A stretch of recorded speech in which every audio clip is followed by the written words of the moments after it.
Now, I bet a whole lot of us is planning some big trip out of town right now for the summer, but I got to remind you, you probably don't need to go as far away as you think, because Illinois is in the middle of everything. Whether you are looking for adventures in breathtaking state parks, check. Explore the neon nostalgia of Route 66, check. Or want to make the most of summertime shot like me, check. And Enjoy Illinois can help you plan your getaway or help you convince your people to come visit you this time. Find just what you're looking for and a little more at enjoyillinois.com.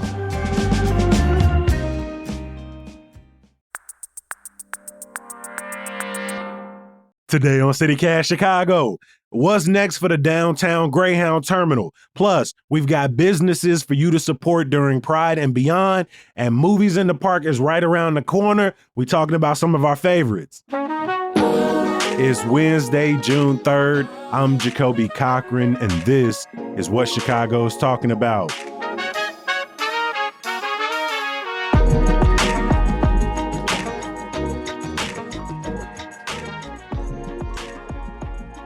Welcome back to the podcast. I hope this is not your first episode of the week. If it is, go back and catch up. We've got two amazing guests today. Your favorite auntie and uncle is in the building with us. We got Anna Deshawn live with us. Anna, good to have you back. Family, happy Pride. We also got Brandon Pope in the building with us. B Pope, how you feeling? I'm feeling good. I don't know how I feel about being called an unk. I think unk is I'm 34. I think unk territory we got your is auntie like and uncle in the building. 38. I don't know if y'all saw my face while the music was playing. I started giggling a little bit because I thought about that intro and I already started laughing at the possibility of your reaction. Yeah, I'm still. I fully accepted Pope. my auntie status, child. So Pope, just come along for the ride. It's okay. Pope, I'm already 35, and both you and I are slowly graduating from big bro status and the unk status. We still got some time, but we almost there, G. We almost there. We gotta give it up. I already got some nieces. I got a niece and nephew, so technically, yes, I am an uncle. But yeah, I have a young mentee. He dapped me up about 2 years ago, talking about what up, unk, and I said, "Hey, don't you ever do that again. It is big bro to you. Don't you ever." Cut all the pleasantries out. I just like go, hey, don't you dare. Oh my God. Man, y'all are hilarious. Aging is a beautiful thing, you know. It's all good. I got some grays popping up here in the beard. We rocking with it. Hey, my brother caught mine in the side of my locks over the weekend when the sun hit it just right. He said, "Damn, damn." I said, "Boy, calm down. You 18 months older than me. I see the grays on you too." But hey, I'm gonna use that to transition. Speaking of gray. For the last couple of years, we have been talking about the downtown Greyhound bus terminal. The terminal is owned by a private company, and they've been on a month-to-month lease with the company that owns Greyhound, right? A couple of years ago, we thought it might close down and completely be shuttered and redeveloped. And honestly, in the months since that reporting, the anxiety has sort of stayed there. And so now the city may have a plan. What is that exactly? Yeah, the city's vision here seems to kind of run that Greyhound station like they run a city airport. So publicly owned, but multiple bus companies running out of there, paying fees basically to license and use it. So supporters of this obviously say that would create a more stable long-term transportation hub and make connections to other Union Station downtown transit easier, but also interconnected cities throughout Illinois and throughout the Midwest and beyond. This is a $19.2 million purchase that was authorized by Brandon Johnson. I'm in the city council last week at 630 West Harrison Street near Union Station. And look, the goal here is to keep bus service centralized, prevent property from being sold off to private equity, and to make sure that people who are, of lower income or who depend on intercity buses or who may not have transit access to go see people in other parts outside of Chicago are able to do it. Because here's the tea. If this Greyhound bus station wasn't saved, Chicago was at the risk of being the largest city without a Greyhound or bus terminal hub. And that doesn't make a lot of sense for as many people have to cross through Chicago to get to place to place anyway, right? So it's a major problem that's kind of been delayed in being solved, but this is a temporary fix. Now, the key thing to communicate here, though, this doesn't mean the city's going to automatically right away take ownership. There's going to be like a 12-month period. I was going to ask you that. I was going to say, who would own and operate it day to day? Yeah. So for the first 12 months, Alden Global Capital right now has a month-to-month lease with the company. So they will, still kind of manage that for sure. And then Flixbus would sort of take over. The city also still wants to find a third party to kind of take on some of this as well.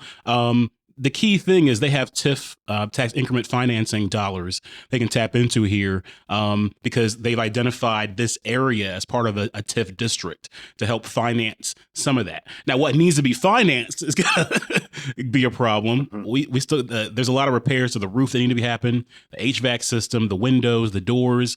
All that's important because the whole point of having a bus terminal station instead of just having people wait outside is because we have dangerous cold temperatures. Exactly. And sometimes we have some dangerous heat temperatures. People got to be comfy. And some people got to sleep. People sleep in those bus terminals sometimes if they wait. Because without this is putting people on curbside pickups and drop off. And it can be messy. I mean, I don't know if you've ever experienced trying to do curbside really in any city for a Greyhound. Look, it can be really messy if you don't have an actual place to kind of just sit, grab a drink, grab some food, relax, have your bags, all that type of stuff, especially if a connection is missed or some sort of delay happens. It's like, imagine waiting for an airplane outside. Like nobody want to do that. So it's kind of the same operation there. To your point, the station serves about 500,000 people every year. You've got the Greyhound, the Flixbus, Burlington Trailways, the Jefferson Lines, and the Barron's Bus over there. I remember at the tail end of last year, there was a line item that the downtown Alder brought up that set aside potentially $50 million for this. So when we look at that $19 million purchase price, does that include purchasing, rehabilitating, and sort of, making it more accessible, modernizing, whatever the case may be? Is that for a makeover as well as a purchase, or is that just to buy the terminal? And will there be sort of more changes down the road? That was just to buy the terminal. There will be more changes down the road. Those estimated costs for repairs haven't really been fully estimated there. The city's going to be largely responsible for the capital improvement. It's like the structural work and foundational repairs, but Alden and a third party like Flix will have to be responsible for some of the operating costs, utilities, insurance, janitorial work, trash removal, snow removal, security, and some of those non-structural repairs like the HVAC system and those things that really are crucial for people to actually be comfortable inside. The report that I was referencing said there was something about $35 million allocated for 2026 and another $15 million allocated for the bus station in 2027. So yeah, it does sound like once the city takes over ownership that some broader changes in terms of rehabilitation could be coming to the station to make it not only available to those 500,000 riders, but also more comfortable in the long run. To have gone from the uncertainty of will Alden Capital shut this terminal down, put something else here, sell it off to someone who does not care about the station, to the ongoing anxiety of the month-to-month lease, because at any point that could have been broken. So now that the city is stepping in, I don't know, Brandon, if you can speak to this. Do you think, is this an overpay, an underpay for the station? I'm thinking like a few months ago when they were weighing the option of buying back the parking meters. They was like, that's too much money. We ain't got that bill. Is 19 million in a $17 billion budget is not a lot, but is that a fair price for the terminal? Yeah, I think on its face it is, but I think critics would argue and point to that purchase price and say, but what about those additional maintenance costs that we don't know yet, right? There's no estimate for what that is. So that cost could get a little higher. Once again, like you said, major $1 billion budget. It's still going to be a blip. And also got to remember the tax increment financing there is going to kick in for some of that too, to offset. I think it really comes down to, do you think that having this major transportation asset is worth that cost? I think many would argue it is. I would argue it is. And I think not just for Chicago. I think when you are Chicago, you have a responsibility you are a major national hub. You're a major state hub. And so I think it's important that for city economy, for city tourism, just for civic life, you need to be as connected to other cities and the rest of the state as possible. And that means not cutting off people who don't have cars or may need low cost options or who might have disabilities. That's also a factor here too. So, you're keeping it accessible to all. I don't want to live in a society where only people with means can see a loved one in another state. I don't think that's the way it should go at all.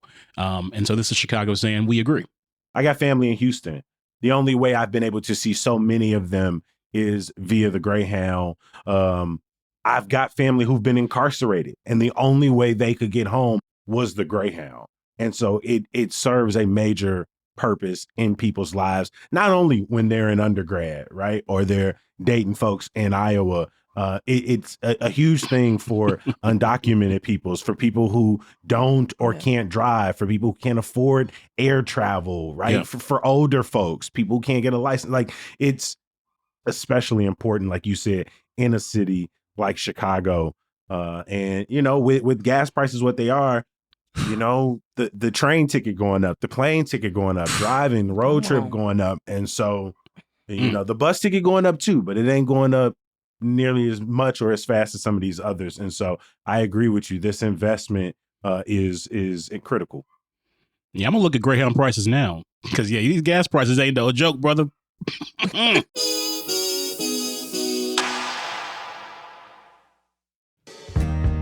The American Writers Festival returns to Chicago for a free 2-day celebration of the written word.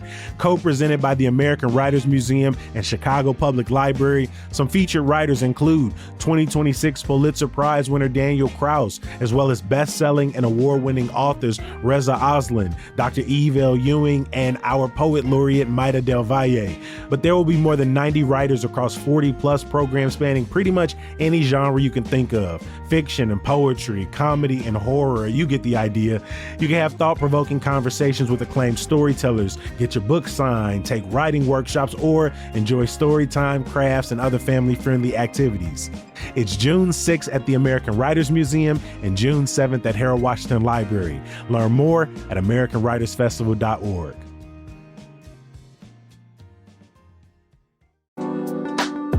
The Chicago Public Library Foundation has announced 2 of their honorees for the upcoming award ceremony this fall. Beloved children's book author Mo Willems and Chicago literary star Gabriel Bump will get their flowers October 13th. This year's celebration is even more meaningful because it's the Library Foundation's 40th anniversary. That's 4 decades of transforming lives through lifelong learning at the Chicago Public Library. As y'all have probably seen, I'm trying to visit all 81, soon to be 82 of those branches, and I can attest to some of that learning. Yes, it's getting the book you want, but it's also learning to garden with seeds from the Budlong Woods branch, or nurturing an interest in marine biology with the fish at West Pullman or Souza Regional. And it's making sure you got fresh food from Legler Regional or clean clothes from Douglas. Your gift, like say a ticket to this awards gala, helps the Chicago Public Library Foundation keep that learning and excitement and adventure and curiosity going. But their ceremony honoring authors, writers, artists, and civic leaders will also be free to stream online. Save the date for October 13th and visit cplfoundation.org/awards for more details.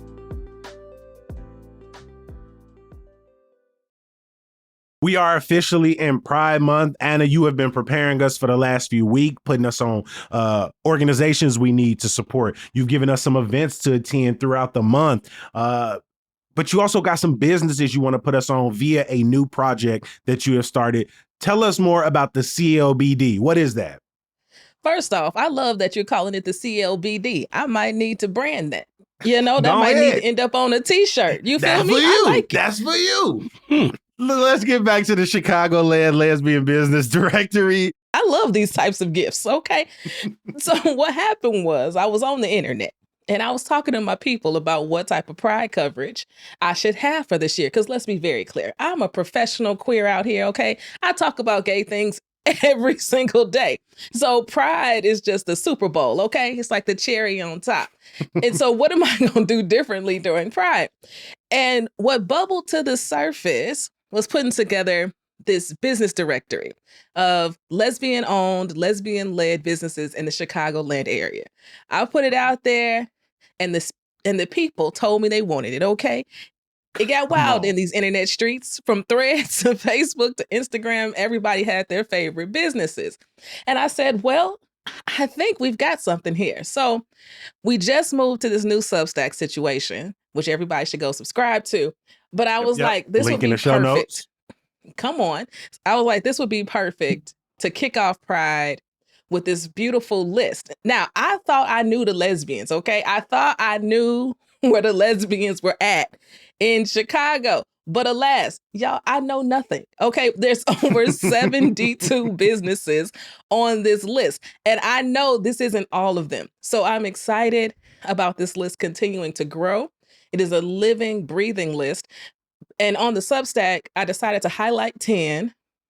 All right. And then you got to subscribe to get the rest. I'm just saying, we trying to grow. Okay. And so I'm really excited. The 10 on the list: Babes, the only sports bar in Chicago playing women's sports exclusively. We got Dorothy and Fathom, both owned by the same couple, Zoe and Whitney. They're doing their thing. Then we got to put Early to Bed on here. Okay, we need a sex shop on the list, and Early to Bed is that one. You feel me? They've been doing their thing for over 20 years here in the Chicagoland area. Then we also got to get healthy, Pope. Okay, Kobe, we got to get healthy. There's G&D Strength Society out here helping people lift weights, train for that high rock situation. Okay. And then I had to hit up the South Side, okay? I had to hit up this spot called Hibachi. It's in Chatham. It's Asian fusion in the middle of the hood.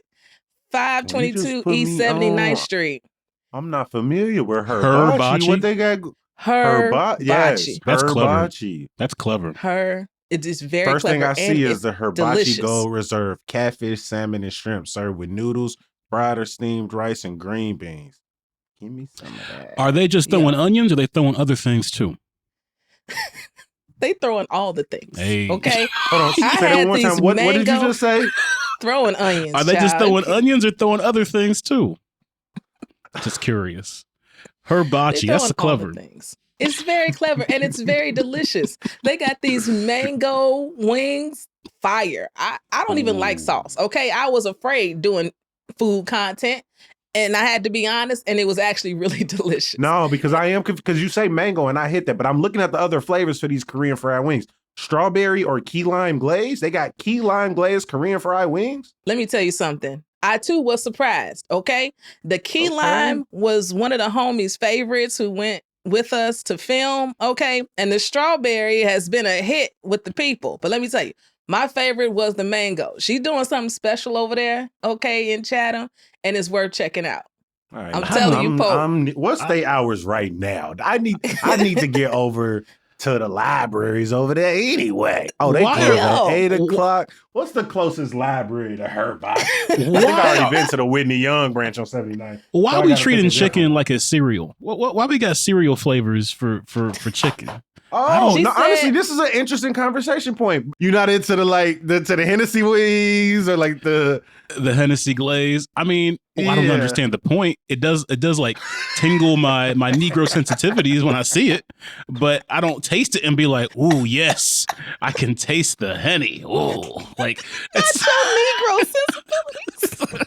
But I'm not gonna lie, I'm like any other Negro out here. I see Hennessy on anything, and I'm probably gonna be intrigued. But that's a little different than kiwi. And key lime, and mango. Like what? I know mango makes sense to me. Mango habanero. I think it needs to be like a fruit, like a citrus with like another accent to me. It can't just be like a fruit, like lemon pepper. You know, it's lemon and that's pepper. Mango habanero. Lemon pepper wet. Yes. But no just mango and no lemon wings for Pope. Like, I don't know what we're doing. I don't need fruity chicken.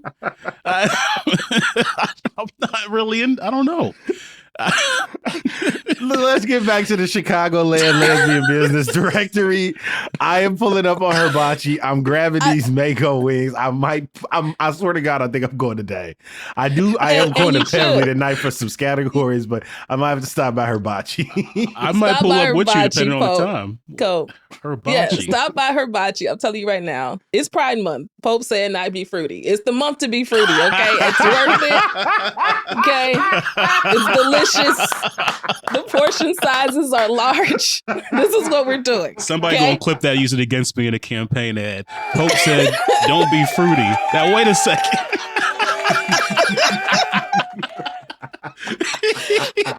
The truth is, we're clipping it. We are going to clip it, and we are putting it out there. Absolutely. Oh, gosh. And then I know grills and teeth. What do they call them? Gyms are really popular. There's a lesbian-owned spot called Gym Junkies. They're located in Lacuna Lofts. They're doing quotes and these massive custom grills and these gyms. Child. No, they're really this dope. is perfect. Me and Tay been wanting grills for years, but a year and a half ago, they went and got braces. And so we had to wait and put that on hold. But we are looking for grills, and we wanted someplace in Chicago that we can trust. And for you to drop this on us the week, like Taylor braces come off a week from today. We're going to be thinking about grills in like a month and a half because she said we can't get through the end of the summer without them. You put Hibachi, you done already put me on Dorothy, Fathom, Babes. Like I got to stop by early to bed now, you know? Absolutely. Sarah's the best, okay? But Gym Junkies. Junkies. You don't know how much you done blessed me today. Poe, why your face like that? You don't like grills? No, it's don't cool. Solidify your unk status. Hey, look. Don't solidify right now. I just don't think I can pull it off. I'm just hating. Mouth. I'm just hating. I don't know if I can pull it off. It also seems uncomfortable. But that's the point. And this time, there are so many options. Maybe you can't do a full, but you could do a bar. You could do 2 teeth. Like you really can find maybe you can't do like a full Trinidad James. And my brother got full tops and bottoms gold. I could never pull that off. He looks great. I'll check on my dentist. This is why both you are an uncle. Just accept the uncle status. Just prove it the whole episode. The more you talk, the more you solidify. I'm going to check in with Millennium Park Dentistry. How you know? That's my dentist, and she's amazing. So just to be clear. I love this I'm so sorry, much. Adam. We ain't going to never get through this list at this page. We ain't, but that's good. I ain't mad. So for my people out here who love to cook, there's a custom handcrafted salt company. It's called Keep It Savory Salt. I actually have my own that I take with me when I travel that she's given to me. The lemon thyme, that right there is everything. And I love what they're doing local to Chicago. And then we've got South Shore, Stovey Ink Creatives. They are with pen and paper, right? The book joint, Stovey Ink Creatives, pen and paper, 6900 South Stony Island. They came together and they are doing candles. They're going to have you smelling good, okay? They create experiences. They're doing events in their space right in South Shore. Stovey Ink is definitely something you should check out. And then we got the Kea Collection. We're going to do Kea Collection, but we do got to back up. Because I just love the fact that you was just like, I do take my salt with me everywhere I go. Like I heard hot sauce in the bag, but I love the idea of being at a brunch with you and you being like, you know what, this omelet need? Some lemon thyme salt. I'm like, I don't know if they got that. Like, I got it. Don't worry about it, Kobe. I'm prepared, okay? Good job. Keep that thing. And then you said the Kea Collection, right? Yeah. So we got the Kea Collection, okay? Because it's summertime and we all need eyewear, okay? The sun is out and we need to look fly. And so the Kea Collection is your online boutique, all different types of funky glasses. She's styling people out here in the streets. And she cute doing it because she my wife, okay? So just check out the Kea Collection. You can find the entire CLBD in our show notes. Please check it out. Anna, I'm not going to ask you to like split it up too much, but if I can only go to one of these, where do I got to go first? You got to start at Hibachi because we need more people going to Chatham. We need more people going to the South Side. I'm going to Hibachi today.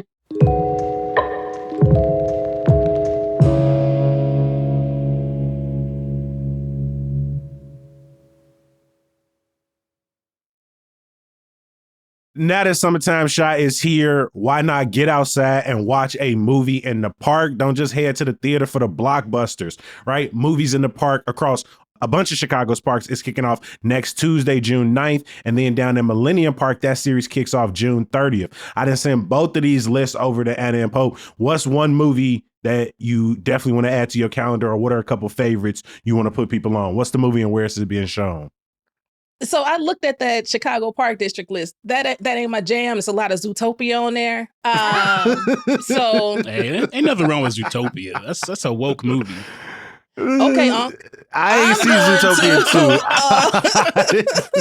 I'm going to Millennium Park, and so I'm gonna go see Hamilton. Said it's a woke movie. She said, once again, shut your old ass up. What does that even mean? It means the tigers and the lions are the black people. Pope. That's what it means. That movie is police propaganda. Stop it.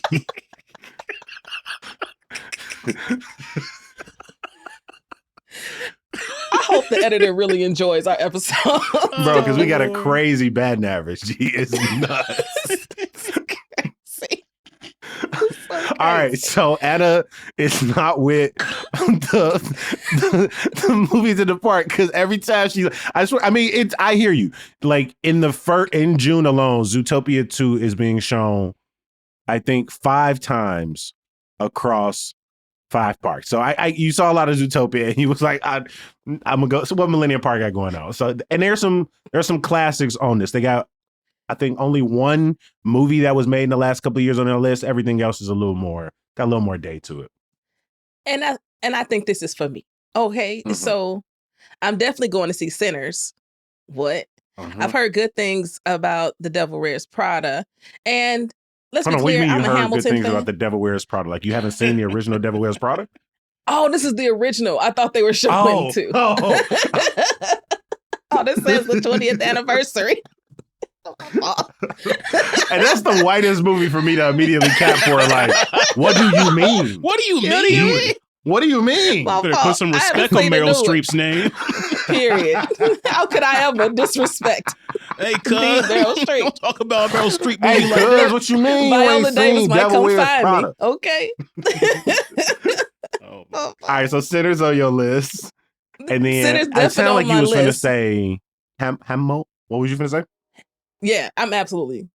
Hamilton is my jam, okay? Because I'm not throwing away my shot, and I'm running out of time. And then I'm going to take a break. Like, that is... Hamilton is everything for me. Do you sing it out loud every single time? Every single time. Every time I'm singing it out loud. Off key at times, but definitely out loud. Well, if people want to, Joanna, for Sinners, that's going down August 18th. Hamilton is going to be July 28th. And then because that's kicking off June 30th, Independence Day, 30th anniversary. Millennium Park, we're going to drop the link in the show notes. Pope, what about you? Between Millennium Park, between movies in the park, anything on that list for you? I mean, I do notice a lot of Zootopia too, and I enjoyed it. So, but it is what it is. It's fine. It's fine. We could debate the merits of the Zootopia franchise some other time. I see here Drumline. You not let that go. Look, they got Drumline at Oakdale Park Tuesday, July 7th. That feels like a nice communal experience, get folks together. That sounds fun. But Millennium Park you're right, it has the best lineup. I mean, the one I'm looking at for Millennium Park, my inner nerd coming out, Lord of the Rings, the Fellowship of the Ring. That's a nice, long, just sit, relax, enjoy the nature around you. It's a enjoy the nature type of movie, have a little beverage. I think that's a good vibe. That's a good date right there. And then also, there's a lot of anniversaries on here. 20th anniversary, Devil Wears Prada, August 11th. 25th anniversary, Lord of the Rings. 30th for the damn Independence Day. Like, Jesus. Also, Ratatouille on July 7th to kick off the Taste of Chicago. Very fitting. And Ratatouille is really one of those underrated Disney classics. Very, very weird concept when it was introduced. I think that a lot of people just kind of like dismissed it off of that and our natural disdain for rats. But it's a pretty cute I do think movie. it's an interesting kickoff for the taste, though. You know, a rat making the food. Well, they say we're the rattiest city. They say we're the rattiest city. Trying to get these ribs off. I mean, it sounds like both of y'all really kind of just throwing movies in the park in the trash. But anyway, I think they're amazing. They're going to be celebrating the 40th anniversary of Ferris Bueller Days Off during Movies in the Park at Indian Boundary Park on June 12th. They also got Space Jam, the 30th anniversary showing at Hiawatha Park on June 11th, and then at Jensen Park on June 16th. But I'm on record saying it's one of the cockiest movies ever made in the history of cinema. What do you mean? What you mean? You think at the height of his dominance, he convinced other all-stars, a few of which would never win NBA championships because he existed, to pretend to be weak as hell in basketball, and their only savior to get their abilities back was their most hated enemy. And then the movie drops, and you know what he does after that? Let's go win some more championships on y'all head. That is to put that out in the middle of your run. That's a good point. And the whole time as people talking all this madness about your retirement and you stink at baseball, that's just a whole plot in the movie, right? It is. Let's just justify why Mike couldn't really give it all to baseball. Because he had to go to Toontown. Yeah. It's one of the cockiest movies of all time. And the fact that any of them Hall of Famers agreed to do it only speaks more to the status of Michael Jeffrey. It's crazy. Yeah, or just the weakness of that era. But we can get into that later. I did want to put people on one more spot for summer movies. I know we talked Parks Across Chicago, we talked Millennium Park, but also the Fulton Market Rooftop Cinema Club. I'm gonna have to give it to them. They really bring in the heat even this week. Today, they got Poetic Justice at 8 o'clock. Pretty Woman on Sunday. Gay and Lesbian Singles Night Thursday, June 11th. And then the World Cup kicking off very soon.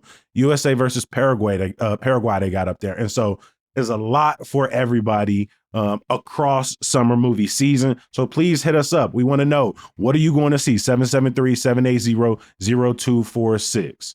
I want to give a huge thank you to our guest today, Brandon Pope. We appreciate you making time. Yes, sir. Anna Deshawn, thank you for being in the building with us. Always good to be here.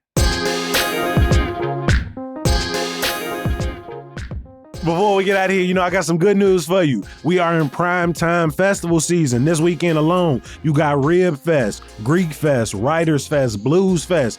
If you want a complete rundown of musicians and restaurants, please check out our events calendar at chicago.citycast.fm.